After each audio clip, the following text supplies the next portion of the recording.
Space Nuts is taking a bit of a break at the moment.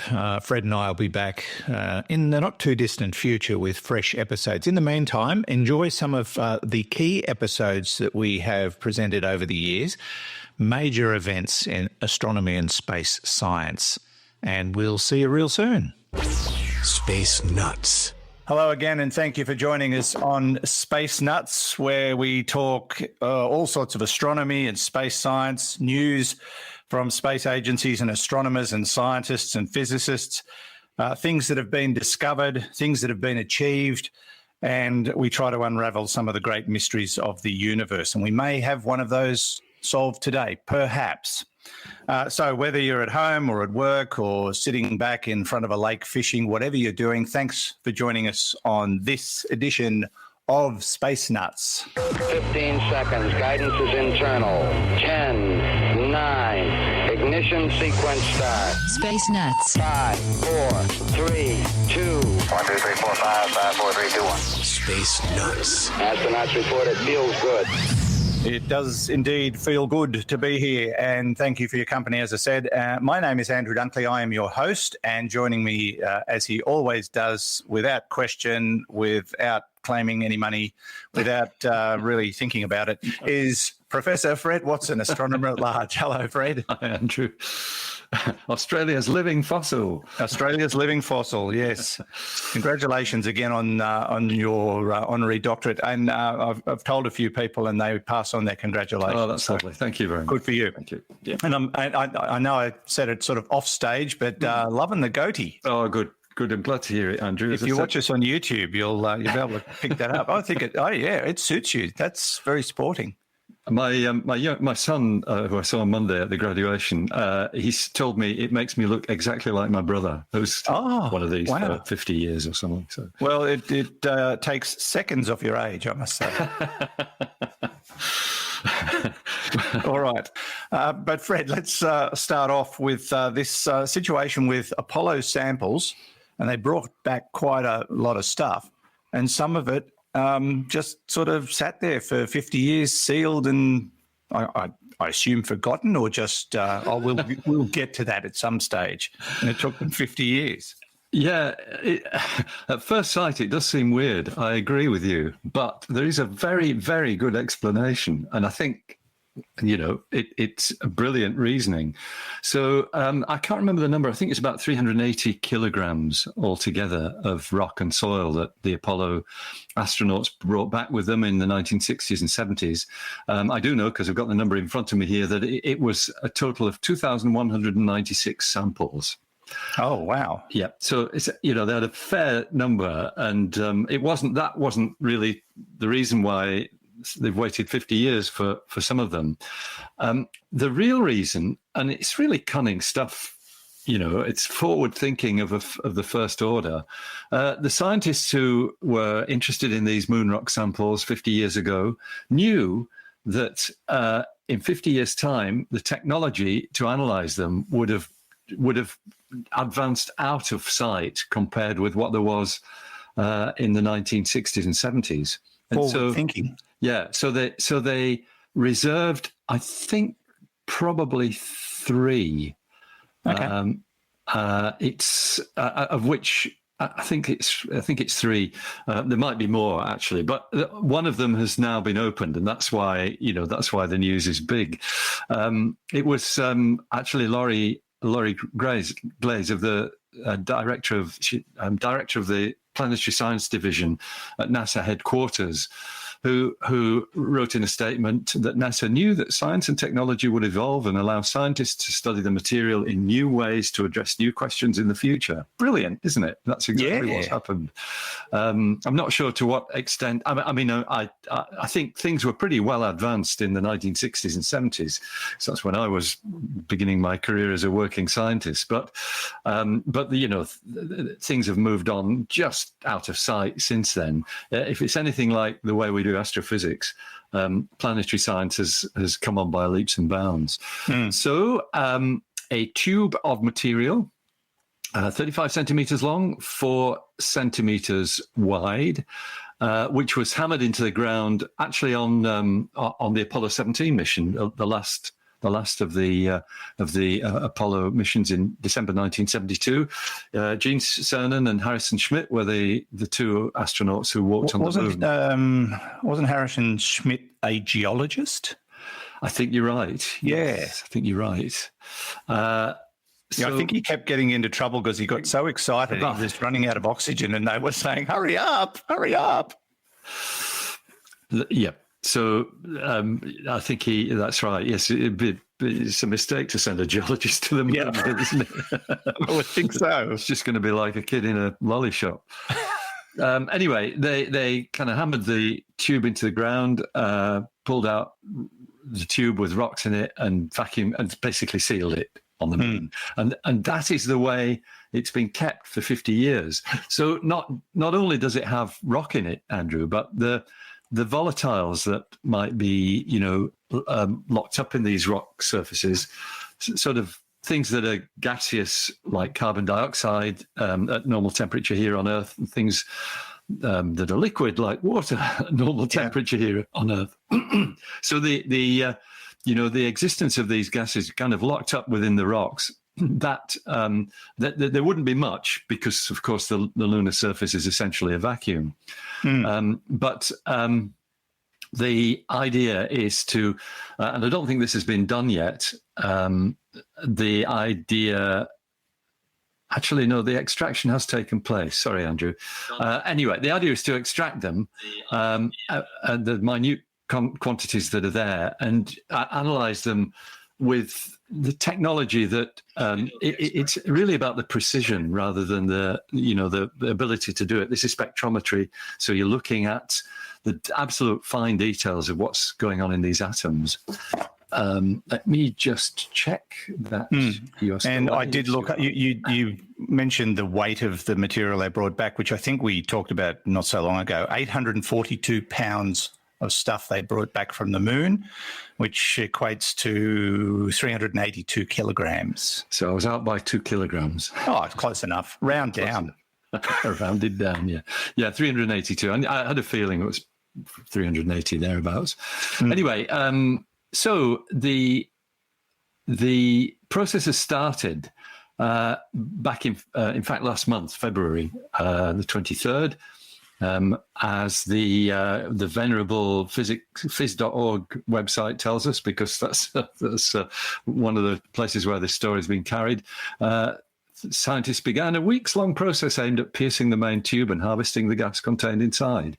And then as over the coming weeks, they'll take the rock out as well, and they'll break it up so that it can be studied by several different teams. But what I really like about this sample is that it's not just any old sample, Andrew, because where it came from is where there was a landslide. And Julianne Gross, perhaps, Deputy Apollo Curator, is quoted as saying, "Now, we don't have rain on the moon, and so we don't quite understand how landslides happen on the moon." So that's a good point. And so some of the research is, is aimed at trying to understand how these rocks enable landslides to take place, what causes them. So moonquakes do exist, as we know. I guess that is a possibility. And so, actually, I was wrong there. I think there are 3 lunar samples still left after this one's been opened, which, by the way, is known as 73001. That's its name. And there are still 3 sealed lunar samples. So, the question is, Andrew, which I'm sure you and I would ask if we were there, when will they be opened? Is it going to be another 50 years? And we've got a nice quote from another senior curator, Ryan Ziegler. "I doubt we'll wait another 50 years, particularly once they get the Artemis samples back. It might be nice to do a direct comparison in real time between whatever's coming back from Artemis and with one of these remaining unopened sealed cores." So the moon is once again drawing a lot of attention with, the Chinese are pottering around up there at the moment, and the Americans want to send in the next few months an Artemis rocket around the moon. An orbiter. That's the one we talked about last week, where you can put your name on a flash drive if you want to. And that's with a view to going back there with a manned mission or a human mission. Let's be politically correct. And they're talking about putting the first woman on the moon. They're talking about putting the first black person on the moon. And, this is all great. I think it's all fantastic stuff. And the moon being our closest neighbour in terms of what's out there, is, we should be giving it much more attention. There's so many possibilities. And, of course, it will potentially be a great launch pad for missions beyond Earth and the moon going forward. Yep. So, learning everything about it right down to the geology, not a bad idea. Not a bad idea. It's going to be, the next decade is going to see our knowledge of the moon totally revolutionised, which is brilliant. Yeah. Just wondering, though, this is a sort of one of my stupid brain questions. Would a landslide on the moon happen in slow motion compared to Earth? Yeah, it would, given that, walking happens in slow motion. Yeah. It would. The acceleration due to gravity is lower on the moon, of course. Because they did that experiment, I don't know which mission it was, where they dropped was it a hammer and a feather? It is, yeah, and there's a movie. They both fell at the same That's speed. right, which is Galileo's. Yeah. So I wondered if a landslide would... it would. Well, motion. if you watch the clip of that, of the hammer and the feather, they kind of drift down. They don't drop like they would on Earth. Yeah, that's right. Yeah. Interesting. Very interesting. It's great stuff. Yeah. More to learn from the moon, and lots of exciting things happening on and around the moon in the not too distant future. And that Artemis 1 mission is slated to launch sometime in the next few months. Mm-hmm. And as we mentioned last week, if you want to get your name on the flash drive that they're going to put on the Artemis 1 rocket so that or at least your name gets to do a lap of the moon, you can jump on the NASA website and register. I've got my boarding pass. I'll send you a boarding pass. It's so cool. You're listening to and watching Space Nuts with Andrew Dunkley and Fred Watson. 0G, and I feel fine. Space Nuts. Thanks for joining us. Always good to have your company, and hope you're well too. By the way, if you want to become a patron of our little program, you can do that via our website. Patrons are the people who put a few dollars in our bucket once a month. You can choose how you want to do it. You can do it through Patreon. You can do it through one of those other ones that I can't remember now. Gee, I love live radio. But it's as easy as jumping onto our website and doing so. PayPal it was. Or you can buy us a cup of coffee. There's just a button there, so you can just send us the value of a cup of coffee as a one-off. And a lot of people have been doing that. So if you want to become a patron or a donor, you can do so on spacenutspodcast.com or spacenuts.io. And if you don't want to do that, you can help us out another way by leaving reviews, whether you do that on YouTube or Apple Podcast or any of the other podcast sites. Leave us reviews. They help to get the word out and increase our audience. The more the merrier, I say. And thanks for your support, by the way. If you are a patron, we really do appreciate it. It enables us to do things like this, make patches for our shirts. It's very important. Now, we've got some questions, Fred, and the first one comes from Simon. Hi, team. Simon from Newcastle. Thanks for the great podcast. Really enjoy it. My question is around the formation of life, the formation of elements, and the Fermi Paradox. So my understanding is that in a normal star, a star will only form elements up to iron, and that after that we need other processes to form elements above iron in the periodic table. And that I believe, not sure, that might be when it goes supernova. So then Fermi Paradox states, where is everyone?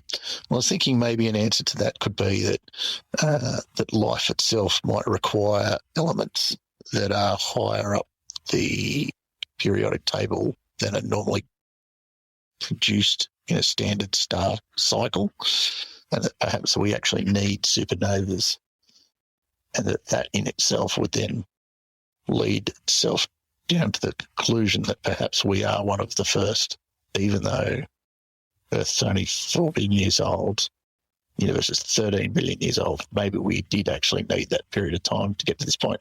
Anyway, would just like to know if that actually adds up and makes sense. Thanks for your time. Thank you, Simon. Very astute and a really interesting question. Can you elaborate a bit, just to start with, on the Fermi paradox? He did refer to what it. Yes, it's Enrico Fermi's famous postulate from, I think, 1960 or thereabouts. Where is everybody? Yeah, because it's really applying the Copernican principle to us as living organisms. And the Copernican principle is that there's nothing special about where we are in space and who we are. And it's named after Copernicus because he took the Earth from the center of the solar system, which people thought it was before, and said, no, it's just just a planet. It's just a rock. And it's a rock. Third rock from the sun. Yeah, that's right. In fact, didn't we talk some time ago about how our part of the universe is actually really boring? Well, that could be part of the reason why we're here, because boring's good when you're trying to evolve living organisms. But yeah, so Fermi's argument was if there's nothing special about us, and the universe is 13.8 billion years old. Well, they didn't know that back then, but that's the it still knew it was pretty old. Why haven't species formed earlier than ours? And why haven't they colonized the whole galaxy, basically? Because even if it takes 60,000 years to get from one star to another, as it would in our case to get from here to Proxima Centauri, over a long enough time span, you could do that. And even if it was colonized by robots, so-called von Neumann machines that could self-replicate,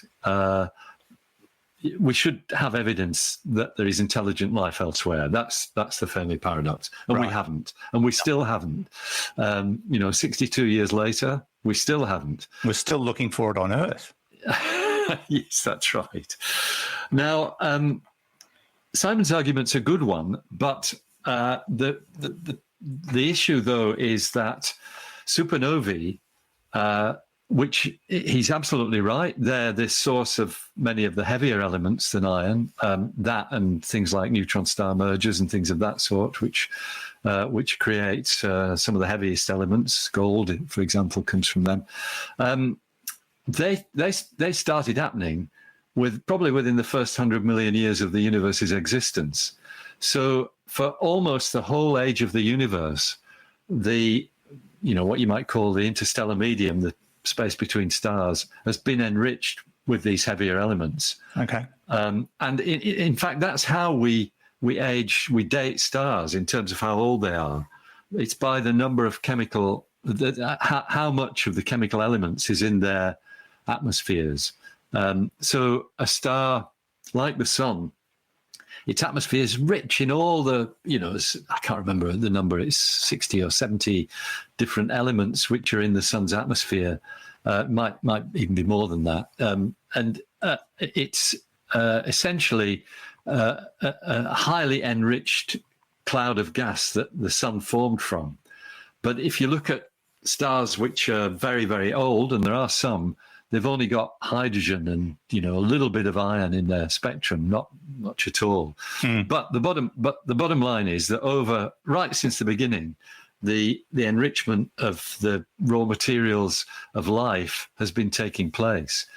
So it doesn't actually explain the Fermi paradox. In fact, that's part of the Fermi paradox, that we know this has been going on for a long time.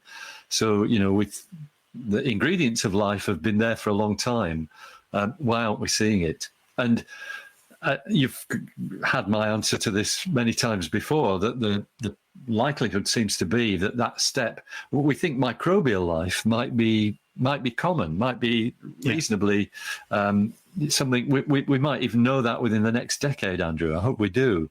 But higher life forms, even plants, may not exist anywhere else except here on Earth, or at least in our galaxy. Given the number of galaxies in the universe, 200 billion, it's probably it seems likely that there might be something in other galaxies, but the possibility is that we are it in our own galaxy, which is a phenomenal thought. Yeah, it's hard to comprehend given the size and scope of the universe and all the situations that exist that life couldn't exist somewhere else. You just got to look how life grabs hold in the most hostile environments on Earth. So it stands to reason that there's got to be some form of life beyond our planet, possibly even in our solar system. Yeah. But yeah, as you say, going from microbial to plant life is a giant leap. And then going from microbial to intelligent life is a massive leap. And I think you could put it down to the fact that the formula has to be right, the circumstances have to be right, the environment has to be right. All the things that created us have to exist somewhere else in some capacity for intelligent life to spawn. And, again, you probably would say, given the size of the universe, it's got to exist somewhere, but no evidence of it. And even if it does exist, we may never know about it because of the distances. Yeah. I mean, a big step with this will come with the James Webb Space Telescope. Yeah. One of the things that they're going to be doing is analyzing to death the atmospheres of exoplanets.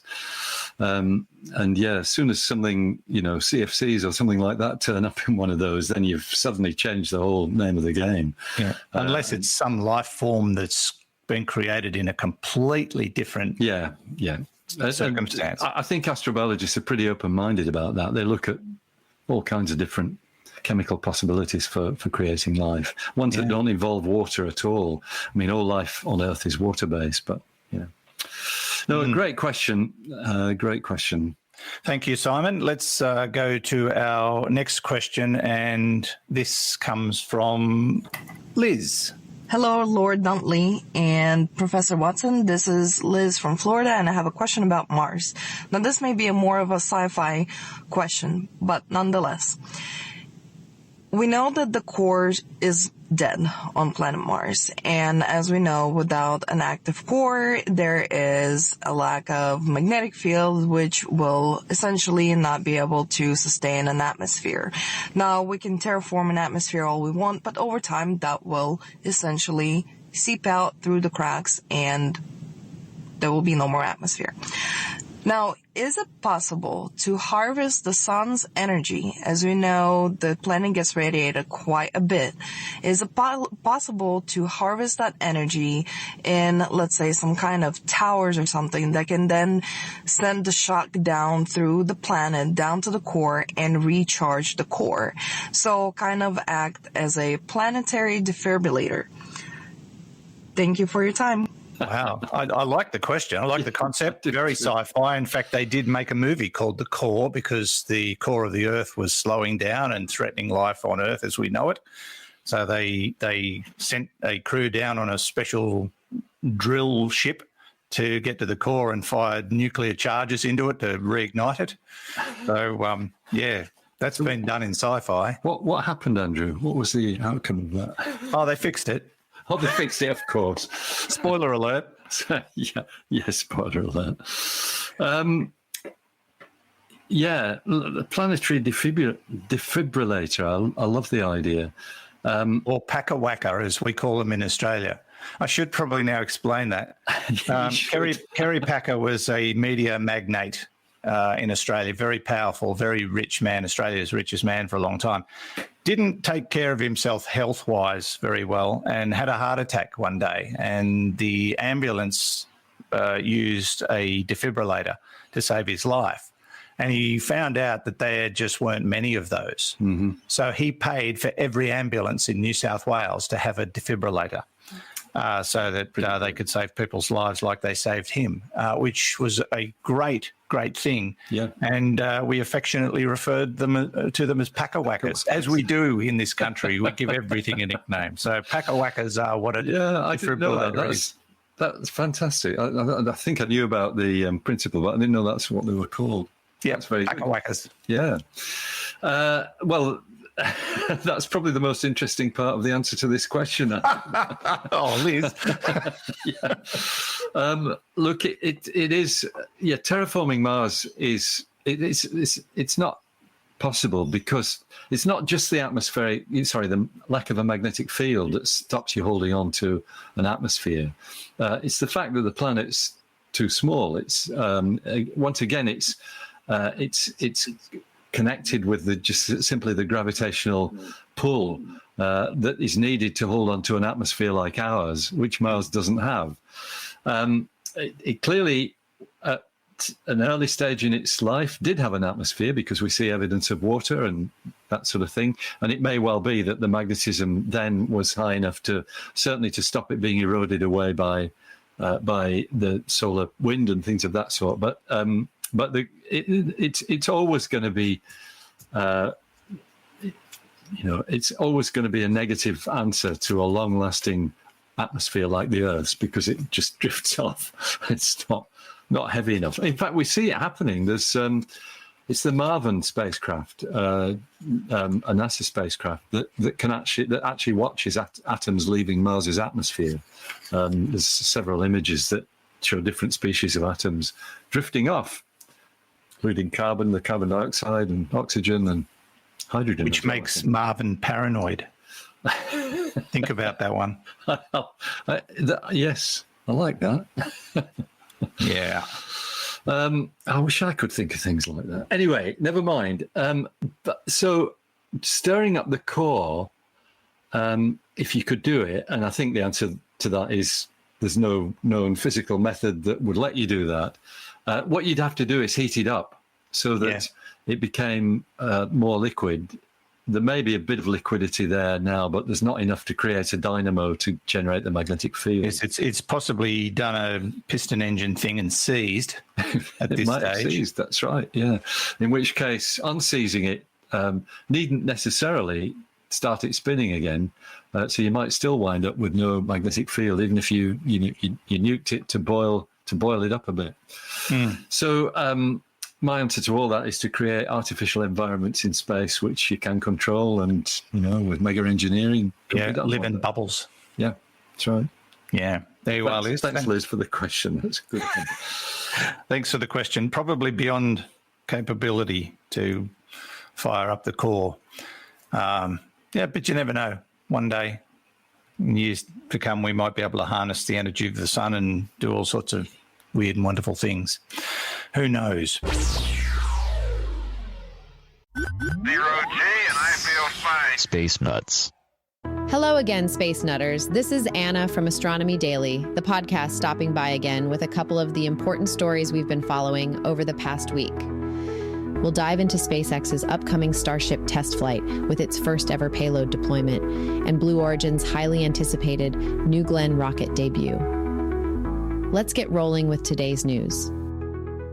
SpaceX is gearing up for an exciting milestone with their 7th Starship test flight, marking the first time the massive rocket will attempt to deploy a payload in space.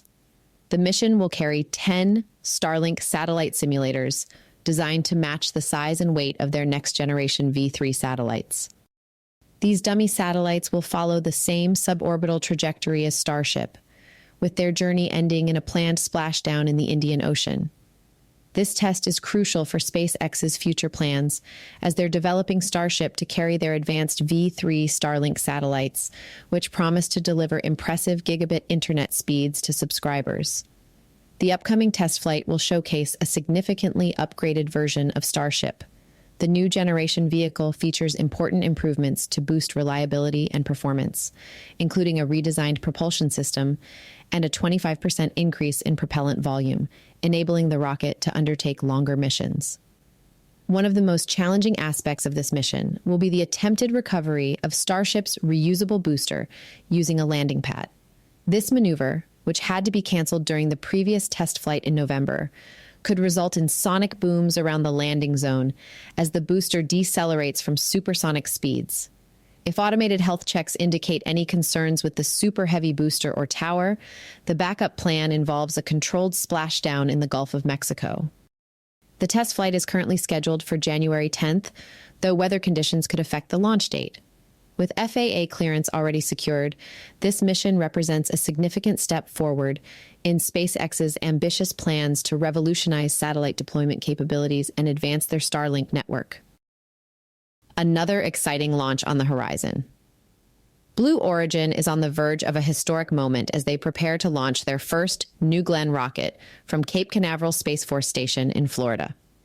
After years of development since Jeff Bezos first announced the project in 2016, the company is finally ready to demonstrate their entry into the heavy lift launch market.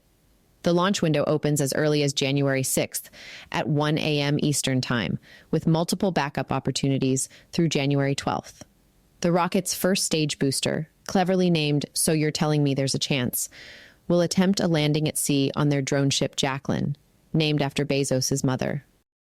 New Glenn represents a significant advancement in launch vehicle capability. Standing impressively tall with a massive 23-foot payload fairing, it offers more than double the volume of typical 15-foot fairings used by other rockets.